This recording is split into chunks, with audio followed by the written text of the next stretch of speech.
मुझे लगता है निशिकांत दुबे वो पहले व्यक्ति नहीं है जो मुसलमानों के खिलाफ है। इससे पहले योगी जी के भी कई ऐसे बयान है, मोदी जी के भी, गृहमंत्री अमित शाह जी के भी कई ऐसे बयान है, कपड़े टोपी सबसे पहचान लिए जाएंगे। तो निशिकांत दुबे ने अगर सुप्रीम कोर्ट पर सवाल खड़ा कर दिया तो कोई बड़ी बात नहीं है। मुझे लगता है कि सुप्रीम कोर्ट पर सवाल खड़े करने का अधिकार किसी को भी नहीं है, आखिरी फैसला सुप्रीम कोर्ट का होता है। लेकिन निशिकांत दुबे ने उस पर भी सवाल खड़े कर दिए क्योंकि उनको डर था कि वक्फ बिल पर जो इन्होंने वक्फ बोर्ड है उस पर जो बिल इन्होंने पास किया, उनको पता है कि ये गलत तरीके से पास किया गया है क्योंकि सदन में इनकी वोट्स ज्यादा है, इसलिए इन्होंने इस बिल को पास कर दिया। लेकिन जनता जानती है, जमीन पर सबको पता है कि ये बिल जो है समर्थन में नहीं है मुसलमानों के, मुसलमान नहीं चाहते कि बिल पास हो। निशिकांत दुबे का ट्वीट इस तरीके से देश में वायरल होता है, उसके बाद अवमानना की बातें होती है। सुप्रीम कोर्ट लगातार सुप्रीम कोर्ट को लेकर के जिस तरह से वो टिप्पणी किया था, उसके बाद कहा यह जा रहा था जो कहीं ना कहीं सुप्रीम कोर्ट को अब टारगेट किया जा रहा है। हालांकि वो खुलेआम सीजे संजीव खन्ना जी का नाम भी लेते हुए दिखाई दे रहे हैं। साथ ही उनका एक ट्वीट में वो ये तक मेंशन कर दिए थे जो क्या संसद भवन बंद कर देना चाहिए, क्या कानून सिर्फ और सिर्फ सुप्रीम कोर्ट से बनेगा। इसी पर चर्चा करने के लिए हमारे साथ तनु जी जुड़ी हुई है। आपका बहुत बहुत स्वागत है। क्या वाकई में लग रहा है जो जिस तरीके से वक्फ बोर्ड मामलों को लेकर इतना तूल पकड़ता हुआ दिखाई दे रहा है, अब इस तरह की जो स्थिति बन गई है, जो एक सुप्रीम कोर्ट के जज जो सीजे है उनको टारगेट कहने के किया जा रहा है इस देश में? देखिए, जब राम मंदिर बनने का आदेश आता है तो यही वो लोग हैं जो स्वागत करते हैं सुप्रीम कोर्ट का। लेकिन जब वक्फ बिल के समर्थन में अगर कोई चीज सही है तो अगर उसको सुप्रीम कोर्ट सही बोल रहा है तो उनको तकलीफ हो जा रही है क्योंकि ये मुसलमानों के खिलाफ है, ये एक विशेष धर्म के खिलाफ है। मुझे लगता है निशिकांत दुबे वो पहले व्यक्ति नहीं है जो मुसलमानों के खिलाफ है। इससे पहले योगी जी के भी कई ऐसे बयान है, मोदी जी के भी, गृहमंत्री अमित शाह जी के भी कई ऐसे बयान है, कपड़े टोपी सबसे पहचान लिए जाएंगे।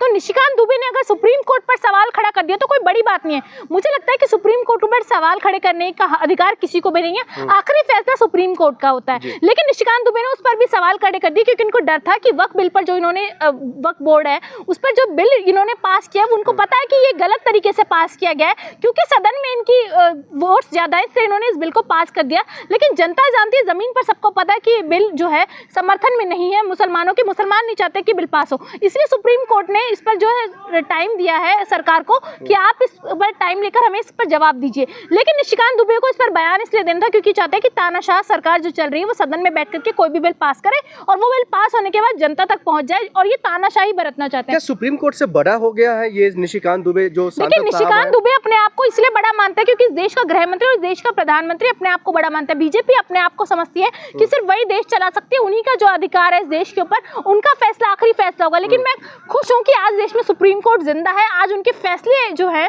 वो ऐसे है कि आज भारतीय जनता पार्टी वालों की हालत इतनी खराब है। निशिकांत दुबे का ये बयान साफ तौर पर बता रहा है कि ये लोग डरे हुए हैं कि वक्फ बिल जो लाए ये चुनावों में वोट लेने के लिए, कहीं ना कहीं ये बिल अगर वापस हो गया तो बीजेपी हार जाएगी चुनावों में, बीजेपी इसके नाम पर वोट नहीं मांग पाएगी। नरेंद्र मोदी जी ने अभी से वक्फ बिल के नाम पर वोट मांगना शुरू कर दिया बिहार के अंदर। तो ये निशिकांत दुबे इस बात से घबराए हुए, सिर्फ निशिकांत दुबे ने पूरी भाजपा घबराई हुई है, इसलिए सुप्रीम कोर्ट पर सवाल। लेकिन इन तमाम मामलों को लेकर, इस बिल को लेकर के तो मुस्लिम के कई ऐसे कहा ये जा रहा है जो लाखों हजारों और करोड़ों ईमेल्स के जरिए जो उनको धन्यवाद पत्र मिल रहा है मोदी जी को। देखिए, ये भी ईमेल्स आ रही थी महिलाओं के कि वक्फ बिल में ये हो रहा है, वक्फ बिल में वो हो रहा है, हमें लोगों के ईमेल्स आ रहे थे। आज तक वो ईमेल्स पब्लिकली नहीं आए हैं। आज तक मोदी जी के खाते में कितने पैसे गए हैं, फंड में कितने पैसे गए हैं, ये भी कभी किसी को पता नहीं चल पाया। ठीक वैसे ही कितने ईमेल्स आए ये भी नहीं पता। ये हवा की बात है, इनकी कहने और करने में अंतर होता है, कथनी और करनी में अंतर होता है। ठीक वैसे ही कोई ईमेल्स नहीं आए इनके पास, कोई इनको थैंक यू मोदी जी नहीं बोला। 4-5 लोग जो बोल रहे थे वो बोल के जा चुके। उसके अलावा पूरा देश में मुसलमान जो है विरोध करा। आप देखिए, बांग्लादेश के अंदर हिंसा हो जाती है, उस हिंसा का जिम्मेदार कौन है? मोदी जी जिम्मेदार है। ना आप बिल लाते, ना पास करते, ना इस तरीके की हिंसा होती। और अगर ये बिल सही था तो सुप्रीम कोर्ट आपसे समय नहीं देता, आपको इस पर आपसे जवाब नहीं मांगता। सुप्रीम कोर्ट सीधा सीधा कह देता कि सरकार ने जो बिल पास किया वो सही है। नहीं, आपने सरकार ने जो बिल पास किया वो सही है, सुप्रीम कोर्ट ने जो भी मामला जो सुप्रीम कोर्ट में अभी स्थगित है। लेकिन सरकार की तरफ से जो किरण रिजिजू साहब है, जो अल्पसंख्यक मंत्री, वो तो लगातार दावे ठोक रहे हैं जो ये मुसलमान भाइयों के लिए, हम उनके हित में है और उनके विकास की बात। देखिए, किरण रिजिजू जी जो सदन में खड़े होकर के ये कह रहे थे कि मुसलमानों के समर्थन में बिल है, मुसलमान हमारे समर्थन में, उसके अगले दिन ये बिहार और यूपी में हाई अलर्ट कर देते हैं। उसके अगले दिन ये मस्जिदों के बाहर अपनी पुलिस छोड़ देते हैं। उसके अगले दिन ये मंदिरों के बाहर जो है पुलिस लगा देते हैं। सारे मुस्लिम इलाकों में हाई अलर्ट कर दिया जाता है। क्यों? क्योंकि इन्हें पता है कि मुसलमान इस बिल के समर्थन में नहीं है, इस तरीके की चीजें ना हो, इसलिए इन लोगों ने पुलिस लगाई। तो ये इनका डर है, इन्हें पता है ये बात कि ये कोई भी मुसलमान इस बिल के समर्थन में नहीं है, इसलिए कैमरे पे आकर के झूठ बोलते हैं। लेकिन जमीन पर इनको डर है, इसलिए इन्होंने पुलिस लगाई है। तो जवाब दे, पुलिस क्यों लगाई? अगर हिंसा हो रही, क्यों उस हिंसा को रोकने मोदी जी नहीं जाते? क्यों जाते हैं बिहार के अंदर रैलियां कर? जाइए कश्मीर, हम बोलते हैं। सवाल यहाँ पर ये खड़ा हो रहा है, तो जिस तरीके से स्थिति एक तरफ बंगाल की है, वही दूसरी तरफ बिहार की आप जिक्र कर रही है, तो क्या वाकई में बिहार में इसका असर पड़ेगा क्योंकि नीतीश कुमार ने उनका समर्थन दे दिया?